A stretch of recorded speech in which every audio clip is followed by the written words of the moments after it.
문재인 대통령에게 가까운 시일 안에 서울을 방문할 것을 약속했습니다.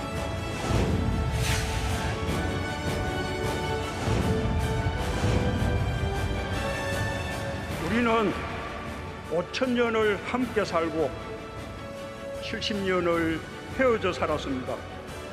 나는 오늘 이 자리에서 지난 70년 적대를 완전히 청산하고 다시 하나가 되기 위한 평화의 큰 걸음을 내딛자고 제안합니다.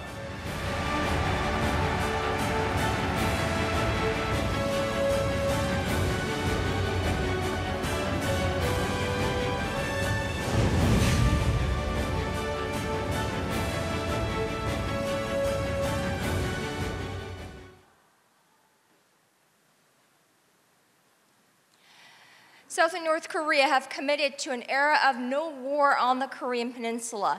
Now, at a joint news conference on day 2 of their historic 3-day summit, South Korean President Moon Jae-in and North Korean leader Kim Jong-un announced what President Moon called the way to achieve denuclearization. Now, this is part of the September Pyongyang Declaration. Now, we want to take a closer look. We want to dissect. We want to discuss the September Pyongyang Declaration. And I have a wonderful group of panelists right here with me to do just that right job, to help us gain a better perspective. Now, I want to work from my very far right. Let me introduce Dr. Woo Jung-yup. He's a director of Security Strategy Studies at the Sejong Institute right here in Seoul. His area of specialty lies on U.S. foreign policy and security strategy making.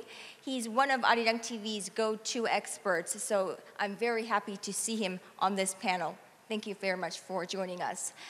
To his left is Harry Kazianis, his Director of Defense Strategies at the Center for National Interest based in Washington, D.C. He's a renowned expert on North Korea, China, Asia Pacific, and U.S. foreign policy. We're delighted to have him on board. Now, to my immediate left, Dr. Kim Hoon-gyu, he's a professor of political science and diplomacy at Aju University here in South Korea. He's also a policy advisor to the Presidential Security Council.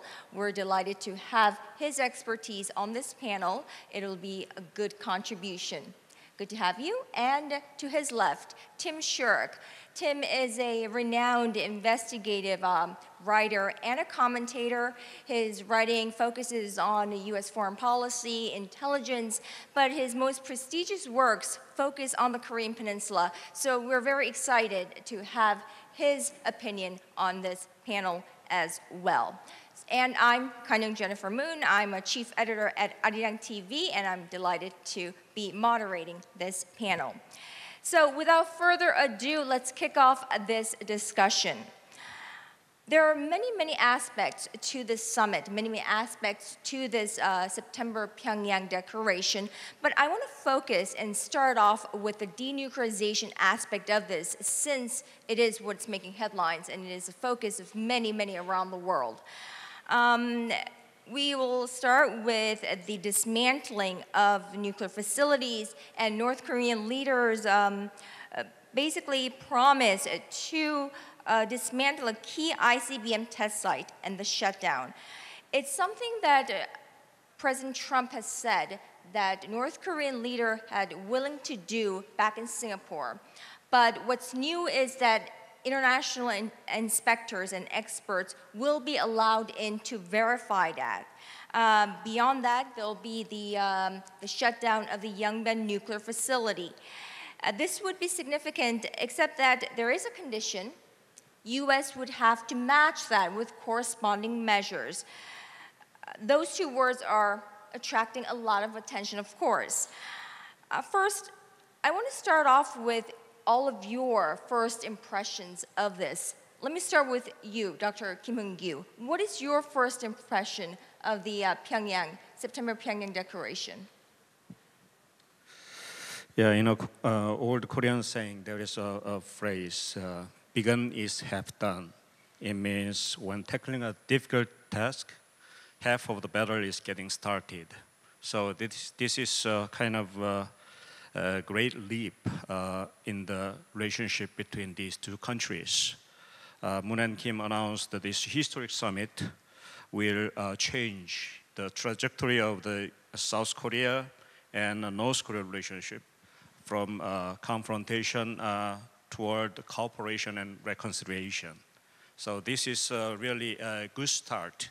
And we cannot really imagine in the last year, and then which was on the brink of war, as we've seen in the book of Bob Woodward wrote, Fear. There was a kind of serious consideration of the bombardment on North Korea, but now we witness the really new era of a relationship between these two countries, and then also the role of South Korea changed from a kind of a mediator role to the much more facilitator role. So I hope it can go long and then achieve something we really hope. So anyway, I regard this as a kind of good beginning, and then it's a possible great leap in our relationship. Thank you. What about you, Harry? From a U.S. aspect, what is your impression of the Pyongyang Declaration this time around? Well, I appreciate the professor's comments. He sort of started with sort of an analogy, so I'll sort of follow his lead and sort of go with my own. A good professor friend of mine who's been a mentor to me for many years always has sort of a saying when these type of big summits happen. And it goes something like this: the road to peace is fraught with landmines. Our job is to avoid the landmines. And believe me, we have a lot of landmines in our way. I think what President Moon done here is really historic. I think it actually is a miracle, to be honest with you, if you look at how far we've come.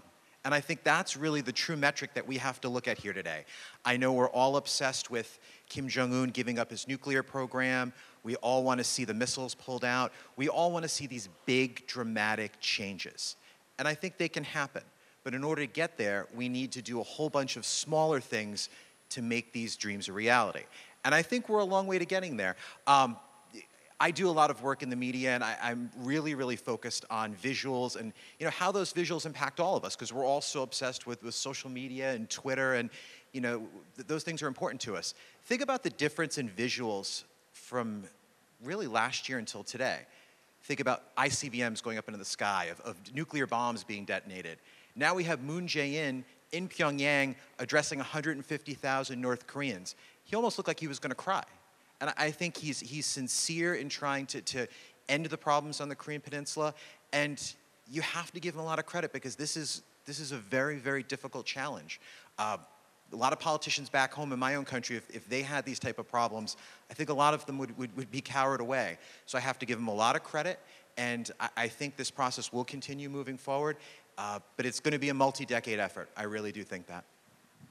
Well, it was definitely refreshing, or a very pleasant surprise to hear a North Korean leader say out loud that they have agreed to make the Korean Peninsula a land of peace that is free from nuclear weapons and nuclear threat, in his own words. So that was refreshing, of course. Now, Dr. Wu, I'd like to get your take on this, on your first impression of the Pyongyang Declaration. Thank you, Jennifer. First of all, I would like to thank you for the organizer for having me today. And usually my English is much better when I'm drunk, but I think it's too early to have soju this morning. So for your question, I guess that we have to admit that this is not the end of the process. We are still on the road to get our final destination. So there's a progress, certainly, but there's an area that falls short of our expectations to begin with.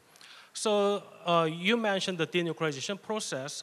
There's a progress, certainly, that North Korean leader Kim Jong-un mentioned that what he wants to exchange with what from the United States. So I think that's certainly a progress. But compared to the expectations that we had before this summit, we also have to admit that it fell a little short of what we have expected. So, but again, as I mentioned, that we have known for a fairly long time that it's very difficult to move one step forward. It's easy to move backward very quickly. But we all know that the dealing with North Korea is very difficult to move forward. So considering that, I think the summit this time shows the good progress, even though there are some areas that to be improved. Now, Tim, let me reframe this question for you, customize it for you as a reporter, as a journalist. How did you write your story yesterday, having seen this declaration by the two leaders? Well, I'm in the middle of writing my stories, and I guess the primary thing I was struck by was this phrase, corresponding measures, in the statement by President Moon and Chairman Kim yesterday, because they made some unilateral offers on closing the satellite site, the missile launching site, and other sites, and then they said Yongbyon, they would consider it to be closed, but they want to see corresponding measures on the part of the United States first. And I think that wording is very careful, but carefully written, but it's clearly a signal, I think, by North Korea of the problem that's occurred over the last few months, really since Singapore, which is that they believed they were given a promise in Singapore that President Trump would move ahead to make a declaration with them in ending the Korean War. And of course, this hasn't happened. And I think on both sides of the DMZ here in Korea, they see that, people here see, ending the war is very critical to this whole process of denuclearization, because after all, North Korea has built these weapons as a deterrent, and if there's still a state of war, well, they're still under threat, they're gonna hold on to their weapons. And so I think what they're looking for in the corresponding measures is the promises that were point 1 and point 2 of the Singapore Declaration. The Singapore Declaration was not an agreement, but it was a statement of principles. And I think it's important to remember that the first two principles were, one, improve U.S. DPRK relations, or really create new U.S. DPRK relations. That was point 1. Point 2 was to move ahead on a peace process on the Korean Peninsula. If you go back and look at that, those are the very first 2 points. And I think the DPRK and the Kim government has felt that the United States has not kept up to those words, and they want that to happen. And so I think what they're looking for is a signal from the United States that they're ready to move ahead on a peace process and ending the war, perhaps moving from the armistice to a full-blown peace treaty that, of course, would involve China. And I noticed, this morning, I was waiting to see who beyond Trump, President Trump would say about this agreement yesterday. And we see in the news this morning that Secretary of State Pence said this is enough to move forward, and he's going to start talking to the foreign minister soon, and the negotiations will pick up. So I think that the U.S. is considering very seriously that what their corresponding measure is going to be to get these discussions moving, because they've been kind of stuck on this issue of ending the war versus the U.S. Plan of just, North Korea must denuclearize first, or must show positive movement toward denuclearization before anything happens. So I think, a more kind of step-by-step process may be happening from here on out. And I think that's only for the good. That's the only way it's going to be resolved, I believe. Now, I want to pick up from Tim's point, and any one of you may answer this question, but those corresponding measures and what Tim had pointed out, the step-by-step approach. Now, this is exactly what Pyongyang had wanted, if I remember, back from Singapore, and it's exactly what Washington had not wanted. However, this quid pro quo, basically Washington, it appears to me, from Donald Trump's tweets, from Secretary Pompeo's official release, it appears that U.S. is satisfied with this agreement that was made between President Moon and North Korean leader Kim Jong-un. How should I interpret this? I'll jump in, Jennifer. I think generally Donald Trump is very pleased, and I thought it was very interesting. He was watching this back in the White House. I'm making an educated guess. I don't really know, but I mean, that seems pretty clear. He was watching events live. Maybe he had his own feed, and he seemed like he was very pleased. And we have to remember here, this administration is extremely different than all the other ones that have come before it, because Donald Trump is the ultimate decision maker. In a lot of respects, it's almost like we have two different administrations. We have a group of more hawkish advisors, John Bolton, others, and then we have Donald Trump, who I think is invested in this process, and I think understands with the challenges he has back home, midterm elections, Supreme Court nominee troubles, the Mueller investigation, North Korea, by and large, could be a legacy builder for him. And let's face it, every politician, every US president wants that page in history that they did something profound, that they made a difference. I think for Donald Trump, he understands that North Korea could be that thing. So I think what's going to happen the next few weeks before the midterms, I think you can look for Donald Trump to have a summit with Kim Jong-un, and I think you're going to see that corresponding measure we're all talking about be a peace declaration. Do you want to jump in, Dr. Kim? Okay. Before the summit, there was a kind of mixed signals from the United States. And then, Justice Department and then also the Finance Department issued a kind of, strengthening sanctions. And then also there is a kind of wishes from, President Trump. And then, so there is a changing President Trump's the political maybe calculations. And then, so before the midterm elections, maybe Trump tried to manage this situation and get a certain, result, positive ones. But after the midterm election, we are not sure whether he changed his political calculation, especially whether coming, anticipating the coming presidential election, maybe in 2 years later, he may consider North Korea issues and China issues as a good means to encourage his constituents to vote for him, and then while pushing more pressure upon them. So this is a very critical time for this summit to occur. And then, but fortunately, and then President Trump and then also Pompeo responded affirmatively. It means the communication, strategic communication between South Korea and the United States, especially with Trump, was relatively good. And then they're fully aware of this kind of situation, that's I feel. And that's why I promptly respond to the summit outcome positively. So this is a good sign, anyway. And if I remember correctly, Stephen Biegun was here a day or so before the summit actually happened. So I'm sure there was a close communication between Washington and Seoul. Now, I think this is a good time to have our colleague in Washington, D.C. jump in. I have an expert in Washington, D.C. Waiting for me via Skype. He's Scott Snyder, Research Senior Fellow at the Council on Foreign Relations, joining us via Skype. Do we have Scott ready? Yes, there we have it. Yes. Hello, Scott. Thank you for joining us at such an hour. I know it's about 9:50 there p.m. Thank you for joining us. Yeah, I've enjoyed the conversation so far. Now, Scott, first off, U.S. President Donald Trump and Secretary of State Mike Pompeo earlier today released an official statement congratulating the two leaders of the two Koreas and welcoming the outcome of the summit.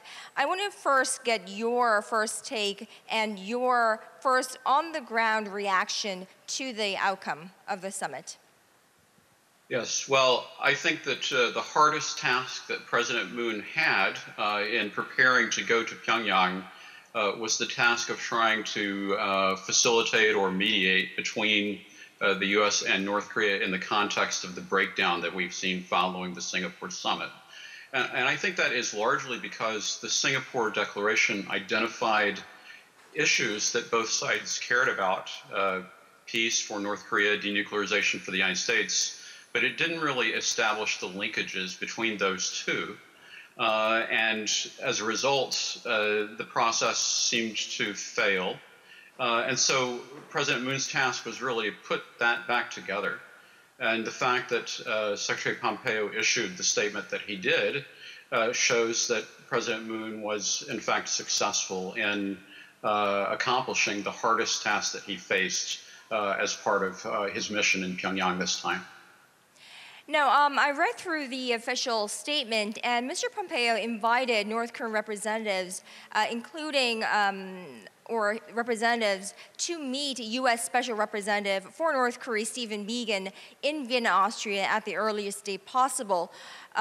He said that it will mark the beginning of negotiations to transform U.S.-North Korea relations through the process of rapid denuclearization of North Korea to be completed by January 2021. That would be the first term of President Donald Trump.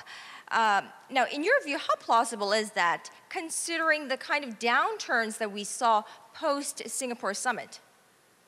Well, I think we're going to see a lot of ups and downs as part of this process, in part because I think that the expectations of both sides for how the other will perform are still a little bit unrealistic. I think that North Korea believes that if the United States drops its hostile policy, quote unquote, that sanctions will also drop, peace will be achieved, and North Korea can be affirmed as a normal nuclear state. But that's not the way that people in Washington are looking at it at all. And so as a result, the challenge of bridging those differences will be difficult. But the positive news is that Kim Jong-un is the one who identified January 2021 as a target date, and now Secretary Pompeo has affirmed that date. To me, there appears to be a shade of difference in how the denuclearization measures as announced to the public are perceived and how the U.S. leadership is reacting to this. Do you think there is more to what North Korean leader had to offer to Mr. Trump? Basically, do you believe President Moon will travel to New York next week with something more, a plus alpha card maybe, under his sleeve to mediate between President Trump and North Korean leader Kim Jong-un? Yeah, I think it would not be surprising at all to find that there may be additional items not addressed in the declarations that were signed that really are part of the U.S.-North Korea discussion. And so President Moon's trip to New York is very well timed. It's obvious that President Trump is ready to receive potential good news. And then we'll have to see what the two sides are able to do institutionally in terms of bridging gaps and essentially developing a roadmap in Vienna. And Scott, last but not least, what could that be?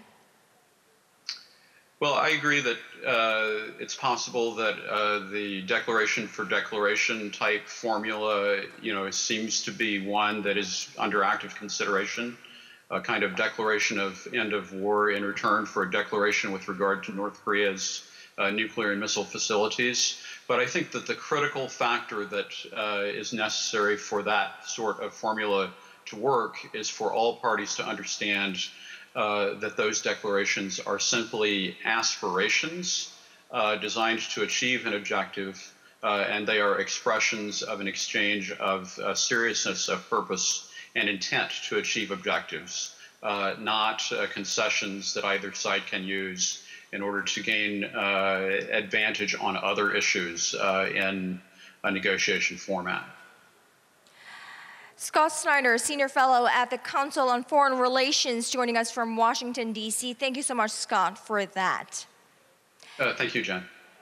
Now, Dr. Wu, do you want to pick up on what Scott has said about the plus alpha card that President Moon may be traveling to New York with to mediate between North Korean leader Kim Jong-un and U.S. President Donald Trump? So as Scott just mentioned, that I think it is important for everyone to understand the same thing. So I'm not really sure that everyone's on the same page that we just discussed President Trump's tweet and also Secretary Pompeo's message this morning that they keep mentioning that inspections. However, even though we saw some progress in the agreement yesterday, but we could not find the word inspection exactly in the agreement. So we have to know where the U.S. got this word inspection to clear to be to everyone on the same page. So that's the first thing, that because we are now dealing with the North Korea and we all know that it's very difficult to move forward. So unless we understand exact the same terms, it might be an obstacle to move forward in the future. And second, that he just mentioned a declaration for declaration, and that's the kind of formula that proposed by those who are close to our own government. And North Korean government has insisted that U.S. government should provide corresponding measures to the initial measures that they have already taken. So we assume that even though it was not specified in the agreement yesterday, but we believe that it would be the declaration to end the war. So now it is apparent that North Korea is willing to exchange declaration to end the war with the demolition of the Yongbyon facility, which might be the different one that was discussed before the summit. So we have to know when, as Secretary Pompeo mentioned, that when Steve Biegun and his counterpart of North Korea started the negotiation, then we have to know what North Korea is willing to exchange for their declaration of the list with what should be provided by the United States. So there's a progress, but to make a further progress in the denuclearization, we have to clear on what each side wants and when they can be exchanged on what terms. Tim, do you want to join in and formulate a narrative around this as well? Okay, well, I think from my viewpoint in Washington, what's important to kind of keep in mind and understand is that this is not just, North Korea talking to Trump. There is enormous opposition within Washington to any kind of discussion with North Korea, to normalization of ties. There was intense opposition from some of the think tanks, conservative think tanks that I think, say what they do because they're funded by defense and military contractors. They speak for the military-industrial complex, basically. There are very conservative think tanks that no matter what North Korea does, they'll tear it down. There's people within the U.S. intelligence apparatus that are doing everything they can to make North Korea look bad and to make the whole agreement look bad. You have Democrats who hate Trump with all their might, and anything Trump does that could be positive, they don't even want to see it. So the Democratic Party right now is going after Trump from the right and saying, he shouldn't even be talking to Kim Jong-un. He shouldn't even be talking to this terrible dictator. And they want even harder line than the Trump administration has put forward so far. So, I think when we say Washington, we have to be careful of what we mean. I mean, Washington is not speaking with one voice in this at all. And I think that the opposition, I can't overestimate, how much opposition there is to this. And you can even see it in the very harsh criticism coming from some quarters of President Moon for, supposedly moving too fast on this, North-South Korea détente and engagement. There's a kind of lack of even understanding that South Korea is an independent sovereign nation that has the right to do what it wants to do with a country they're all part of one nation. And I think the there's so many assumptions about Korea that are wrong. There's little understanding of the political dynamics of South Korea, let alone North Korea. There's so much disinformation about North Korea, it's a joke. I mean, the press will pick up almost anything about North Korea and believe it because they have no way to really, gauge whether something is true or not. So I think I just want to put a note of reality here that there is very strong opposition to Trump. There is very strong opposition to even talking to North Korea. And I think for a lot of Washington, they would like to see the situation not go forward. They would like to see, us remain in a state of hostility with North Korea. So, there's a lot to overcome. And so, Trump, has a lot of work to do, both to make the peace with Korea, North and South Korea, but also to make peace, within the United States and with the opposition to this unprecedented move by his administration to have, really these kind of direct from the top negotiations with North Korean leadership. Mm-hmm. But I wanted to point out that, there is that role of South Korea here and South Korean President Moon Jae-in. Of course, the role of South Korea is very important here. President Moon Jae-in is very important here as President Moon is essentially playing the role of the guarantor, the voucher. He's vouched for North Korea and mediating on behalf of North Korea to President Trump. Now, on the other side, he's mediating on behalf of President Trump to North Korea. Now, are we concerned that North Korea this time around was short of providing a nuclear dossier? Are we concerned that U.S. this time around was short of providing a declaration of the end of war? Are we concerned at all? What kind of a stand should South Korea take? Moon's role is really in difficult situation position, and because we are deficit of trust between and among countries, so we have to increase the kind of trust between these South and North, and then also the United States and then, also the South Korea. So also we really need a kind of balanced trust between among these countries. Otherwise, it's extremely difficult to proceed this kind of negotiations. But I would like to raise a kind of issue. Scott Snyder mentioned the declaration to declaration formula. I think it sounds good, and then it seems to be quite reasonable. But I do not think the North Korea really satisfied with that kind of formula at this moment, because North Korea is quite fully aware of the kind of time constraint and also the changing political situation now in the United States. So I think North Korea's leader Kim Jong-un is much more ambitious and audacious at this moment. So he will do something more, and he wants to achieve more. Because there are challenges coming from the United States. First one is from Trump.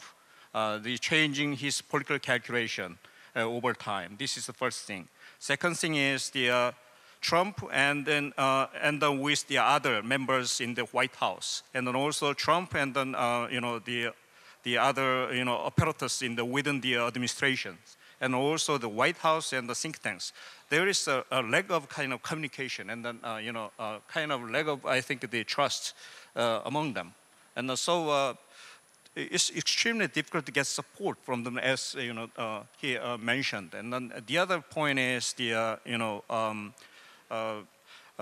United States has kind of different maybe strategic thinkings at this moment, and then with the kind of strengthening the U.S.-China strategic competition. This is the really big points I want to raise. So maybe American mainstream thinkers consider these issues are much more important than the maybe North Korean denuclearization issue. This is also new challenge. So I would like to listen to the Harris.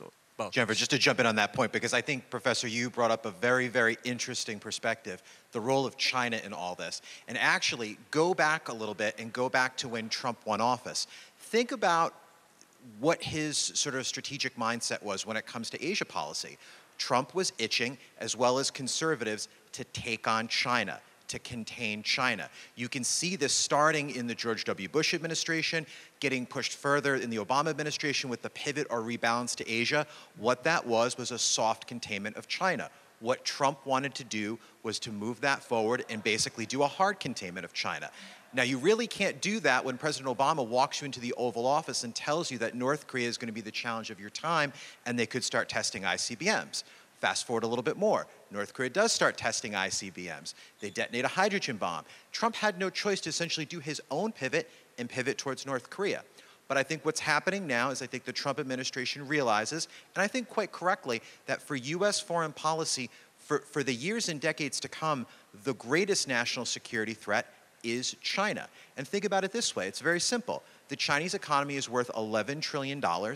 If you look at purchasing power parity, it actually is already overtaken the United States. Its military produces something like $200 billion worth of power in terms of its annual budget. That's the challenge for the United States. If you look at North Korea, if North Korea didn't have nuclear weapons, I don't think we're having these conversations in Washington. So I think the Trump administration is sort of going back to what its original calculations were, that China's the biggest threat, and I think that helps our situation here. One last point on China. The US-China trade war is going to be a factor on the Korean Peninsula. What you need to understand is that the big weakness in the whole maximum pressure concept of trying to sort of box North Korea in is it goes through Beijing. Beijing is the one who has to enforce it. 90% of North Korea's exports go through China one way or another. China is not going to back maximum pressure anymore. Maximum pressure died the second those sanctions went in place, the trade issues that happened just a few days ago. So U.S. policy is changing for very practical reasons. It's going back to what it was going to be in the first place. And I think that gives Moon Jae-in, Donald Trump, everybody, a little bit of room to maneuver here. Now, Dr. Rowe, I want you to jump in and perhaps weigh in on your perspective. Also, Harry had proposed the idea in his writings before that because of U.S. priority in Northeast Asia, it might not be easy for United States to have the policies maintained both in China and North Korea.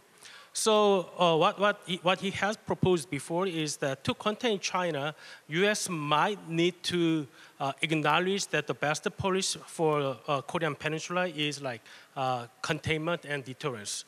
And that means, so the problem is that for Koreans to have that as a goal, it's really politically difficult. So for Koreans, if our own government tries to resolve the nuclear issues of North Korea peacefully, but having the goal of North Korea, having the goal of like containing and deterring North Korea while acknowledging that they already have nuclear weapon, I think it's politically not sellable in Korea. So there's certainly it gives a room for President Trump and President Moon to maneuver the situation, but I'm not sure how politically manageable for that issue within South Korea. Well, you know, I had a list of other agenda to discuss, including the military agreement between the two Koreas, the Seoul visit that Kim Jong-un promised, President Moon, a bunch of others, but I have to now turn it over to the floor and give other fellow journalists of mine a chance to ask questions to my experts. So let me do that first, and if I have a chance, we will discuss other issues on my agenda. So at this time, I will turn it over to the floor. If you have questions for my panelists up here, please raise your hand. A microphone will come to you. State your name, your affiliation, and to whom you would like this question addressed to. Hwang Ho-jun from Arirang TV. Hi, my name is Hwang Ho-jun from Arirang TV. Thanks, Jen. So thank you all for your insight. It was really interesting to hear from you guys. But my question is, so right now we have the midterm election coming up in the US. And many of you said Korea is a sovereign nation. It does have the power to decide its destiny on its own, but unfortunately, inter-Korean relations and the relations between Pyongyang and Washington, it's close-knitted. You know, that's practically a fact. So one of my questions is, depending on the results of the midterm election, will President Trump continue his narrative of improving the relationship with North Korea, and I would like to hear your insight on that. Yeah, great question, and I think it's something we're sort of losing sight of. It really depends on the results. If Donald Trump loses the House and the Senate, I guarantee you the Democrats will move towards impeachment. They're going to ramp up the investigations in the Mueller probe. The House and the Senate will ramp up their investigations. And American political process is going to go very much inward. At that point, you don't really know what Donald Trump's going to do. Donald Trump might want a foil. He might want an enemy. North Korea would make that enemy very nicely for him, and that's where we get very dangerous very quickly. My big worry in this whole process is that we go back to Fire and Fury 2.0. That's not a place we can ever go back to again. If you read the Bob Woodward book, you realize how close we came. We came this close, folks. We might not have all been here if that had happened. So I think the midterms are very key. I think it's very hard to know what's going to happen. If I had to make a prediction right now, I think Donald Trump's party, the Republicans, squeak by and hold the House and the Senate by the thinnest of margins, and I think Donald Trump continues the process. But the most important point here out of all of this is that these next few weeks up until early November are extremely key. If people are going to make big concessions, Donald Trump, Moon Jae-in, Kim Jong-un, now's the time to do it. This is the time to do it. After the midterms, and especially if Donald Trump loses and it goes to impeachment, all bets are off. Dr. Kim, you want to weigh in? Yeah, I really agree with him, and then, that's why President Moon Jae-in really tried to facilitate the relationship between the South and North Korea. Somebody saying he's a kind of a dreamer, and but I don't agree with that. And then he's fully aware of this kind of situation, and that's why he really fear kind of we have a kind of limit the time to really proceed this kind of procedure. So that's why within these 2 months we have to get the certain result. Quite positive to the maybe for the election of the maybe Trump, and so otherwise we cannot really proceed this kind of procedures for long. So that's why that kind of apprehension he really shared. That's why he's trying to really hard to persuade Kim Jong-un and to do something more positively, more actively. That's why we got this kind of outcome. Anyway, we're gonna see the next time, next steps. And I'm sure. Can I add just one very quick thing? Yeah, go ahead. I actually don't. I mean, I think there's a possibility the Democrats may take either the House or the Senate or both. I actually don't think they're going to move toward impeachment because I don't think as yet there's grounds for impeachment yet. If there is, maybe they will. But what I think is very clear is that if the Democrats win either house, they're going to take a much tougher line on Korea. You can bet on that, because last week, I saw some talking points that were signed by Bernie Sanders, senator, very, very liberal senator, right? And some other senators that were very, very critical of Trump's policies on Korea. So, I think the Democrats, if they take over, whether they impeach or not, they're still going to take a much tougher line on Korea. They're going to press for, this, hard, sanctions plus, military threat policy that we've had. And so, I think that's one real danger. I was going to say that I'm sure South Korean President Moon Jae-in has persuaded and convinced North Korean leader Kim Jong-un that this is the time, and the deadline is the first week of November. And he has until then to really come up with something so that a concrete deal is made before then. All right, next question. Do you want to raise your hand? Yes. Gentleman up in the front. Son Tae-kwang from YTN. Mr. Tim Sharrock, this question is for you. There is a lot of strong negative voices from Washington, as you said, and even Democrats really negative, and think tanks negative. If you have a chance to give some recommendation to President Moon Jae-in, what kind of actions or measures or idea for him to persuade those negative voices in Washington for accomplishing his idea about coordination or peace? I think South Korea needs a voice in Washington that's very strong on the media. Right now, among the top people that appear on media all the time are former U.S. CIA officers that work for some of the think tanks, and they happen to be Korean American. They're often very, they're always on the media, and they're always taking the very hard line. I really think, South Korea, not only the government, but South Korea society, NGOs need to have a presence in Washington and be able to counter some of this message, particularly the messages that are so hostile to Moon Jae-in and South Korea taking an independent stance and moving on its own with North Korea. I'll give you one example. I was at a meeting of the Brookings Institution a few weeks ago where Mark Green, who's of CSIS, was talking about the former No Moo-hyun administration. And he was talking about all the leftists in the No Moo-hyun administration, 10 years ago, and he actually referred to them as the Taliban in the Blue House. Now, that's the kind of attitude that a lot of people hold.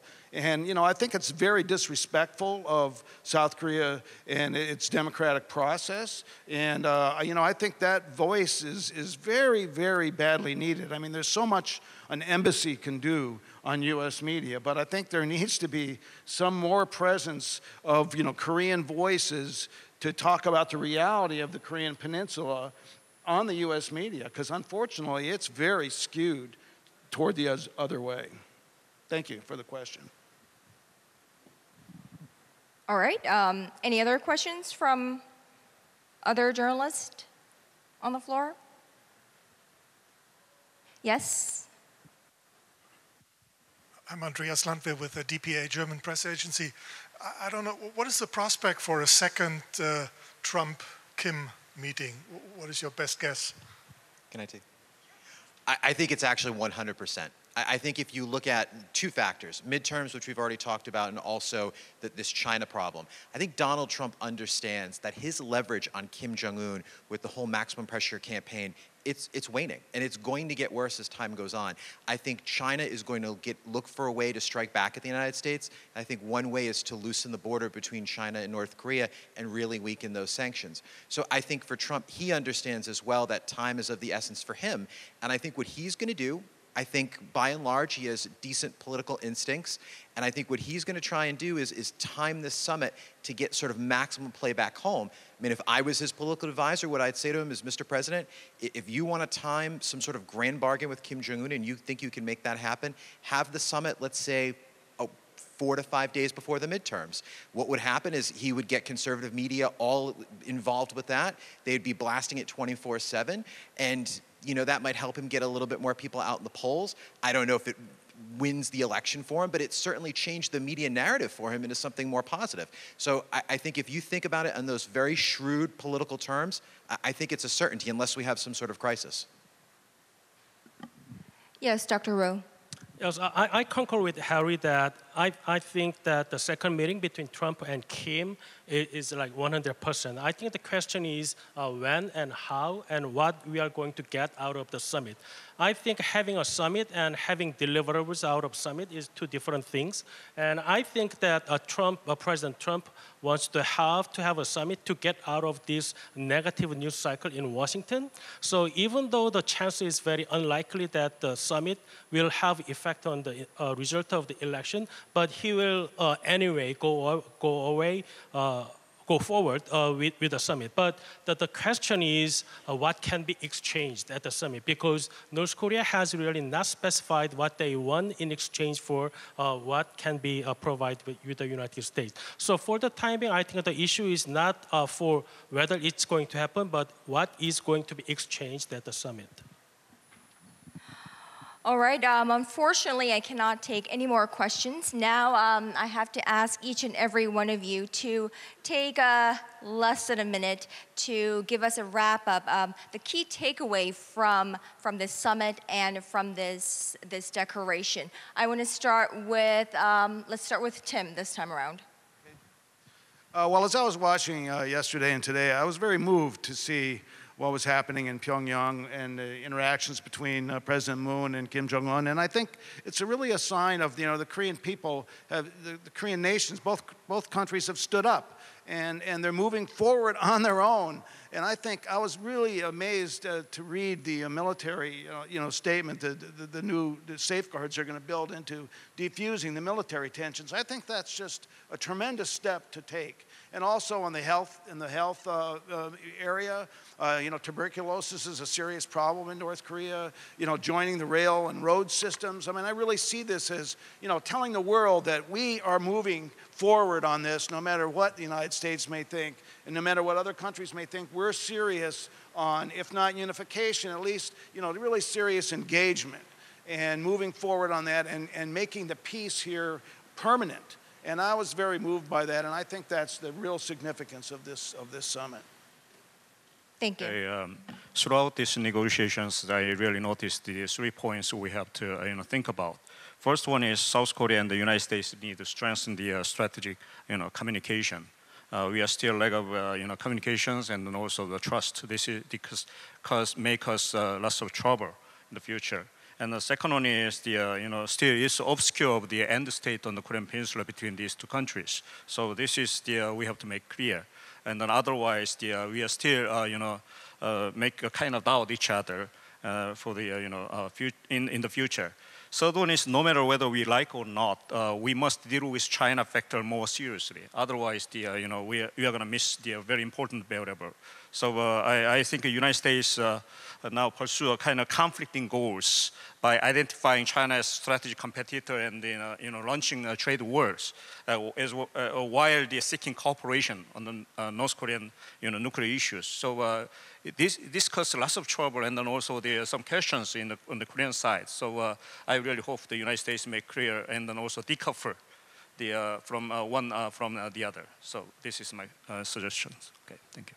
All right, Harry? I guess, Jennifer, watching events over the last few days, I'm reminded of history. And when these type of things happen, I always like to go back to old history books and sort of reread the past. And I think, to me, one thing is very clear. Making big changes in the international system and making peace with enemies that you've had for decades is hard. And I know that's a very simplistic sort of answer, but it's the truth. If we're going to have big changes on the Korean Peninsula, people are going to do and need to do very bold things, risky things. I think that's what Moon Jae-in is trying to do. I think that's what Donald Trump is trying to do. And just think about very quickly how big changes have happened in the international system. Think about Nixon when he tried to open China. It took years for that to happen. It took things like ping-pong diplomacy and things we laugh at now, but that's what led to bigger changes. If you think about how the Cold War was wrapped up, it was summit after summit, slog after slog. Making peace is hard. It's into the weeds. It's lots of meetings. It's all the things that we don't see in the background. This is going to be a difficult process, but the most important thing is that we commit to the process. Dr. Wu, very briefly, please. Okay, so even with a perfect agreement, it's difficult to implement. And now we are in the process of making agreement. That means that we are going to face a lot of hurdles to overcome in the future. So I want to emphasize that this is not the end of the process, but in the process. So I want to emphasize that. Thank you. Well, President Moon Jae-in set out on this journey to Pyongyang, promising irreversible permanent peace. Will it be irreversible? That we will find out in the next few weeks, months, and perhaps years to come. That wraps up our special broadcast from the 2018 Inter-Korean Summit, Pyongyang Seoul Media Center. I want to thank all of our panelists for this wonderful panel discussions. I want to thank you, our audience here, and I want to thank you, our viewers, for watching. Thank you.